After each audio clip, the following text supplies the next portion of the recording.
Thank you very much, Unati, and a good afternoon to your viewers. Well, from what we've gathered, actually speaking to some of the family members, we understand that apparently, there was a shootout between two groups, and unfortunately, those that were being targeted were accompanied by the 14-year-old who actually fell victim to the shooting. In fact, we are coming to you now from the home of the 14-year-old who was among those that were actually shot. In fact, the constable, who's also based in OR Tambo International Airport, is someone who's actually related to this particular family and was here. And in fact, the assertion that all four of the deceased, including the constable, are siblings is actually to a certain extent incorrect.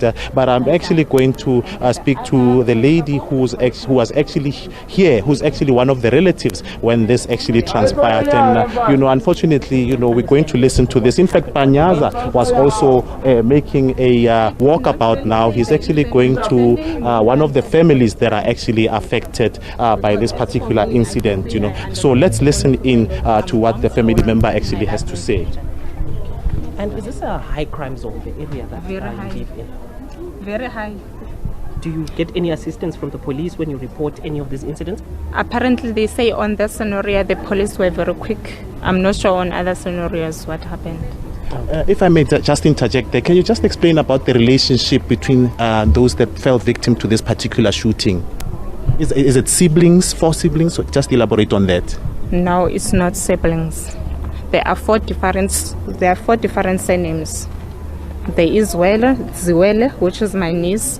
There is Hobotlo, which is related to my niece as per father. And there is, I don't know the surname, the girlfriend to the constable. And there is the other one who's staying in Block Y. I don't even know the tribe of his tribe. And you mentioned that there was a shootout between two groups and some of the people actually fell victim to stray bullets. Elaborate on this as to what transpired. I'm not really sure if the ones who were found standing were shooting back. But the ones that came from the east and the west, they are the ones that started the shooting. So even if the ones standing, they had guns, obviously I'm not a gangster. I close my eyes. When there is shooting, I won't know who's shooting. But then they are the ones who started the shooting, not the ones that they were standing. I'm not really sure if they shoot back or what happened. Thank you so much for speaking to us. And did you guys actually receive any psychosocial counseling following this particular incident? What sort of support have you received? I understand it's still early on because this incident actually happened yesterday. We haven't received any assistance. The only assistance we're receiving is you guys interviewing us in the other radios department.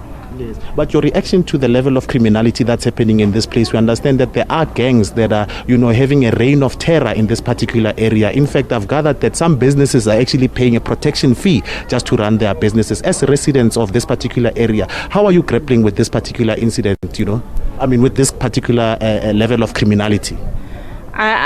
One thing I'm sure of, there is a high level of crime, and there are spaza shops that I know are closed because of the gangs, but the other information I don't have. But if there is one thing I could do is to remove my family in this place. Yeah. But if you were to communicate with the police, how would you advise them to try and tackle this particular issue? Do you believe maybe there's enough police on the ground, police visibility, or do you believe that there isn't any police on the ground, hence these criminalities are actually persistent in this area? It's so unfortunate that as a community sometimes we tend to think what the police are actually working with the gangsters. I will give you the scenario that I'm sure of, the ones that happens. We gave the statement yesterday. Yesterday morning, my younger sister gave the statement.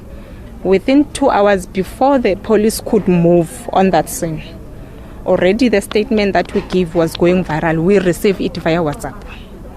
So you can ask yourself, where does the statement going? Or where did the statement goes? If I gave the police the information and I found the information from friends that got the information from a friend and a friend and a friend, that tells you the police are actually working with the criminals.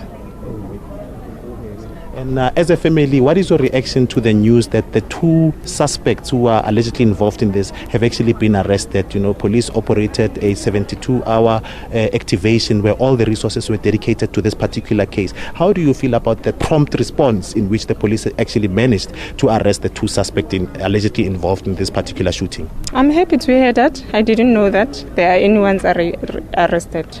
We didn't receive that information, but I'm happy to hear that. Yes. Thank you very much. Well, as you can hear, I'm actually speaking to Yandi Swantlapo, who's the aunt of the 14-year-old girl who actually fell victim to the shooting that actually transpired in the early hours of the first day of January, actually saying that, you know, to a certain extent, she believes that, you know, the police are in cahoots with the gangs that operate here. As I mentioned earlier in my crossing, that, you know, there are gangs that operate here, some of whom will actually make businesses to pay protection fee, and to a certain extent, you know, leave some of the residents living in fear. There's also an operation that has been happening, of which the Premier alluded to, of which people are being lured to this area, selling cars or different items on Facebook, and once the people actually arrive here, they are being pounced upon. He mentioned you know, cases in their hundreds after he was actually briefed at the Soshanguve police station, saying that, you know, he's actually shocked by the high number of you know, acts of criminality that are actually happening here unabated, you know. But when you get a sense from the family that, you know, the gangs can actually be in cahoots with the police, you get a sense as to, you know, a certain sense that there is lawlessness that's actually happening here unabated, Unati.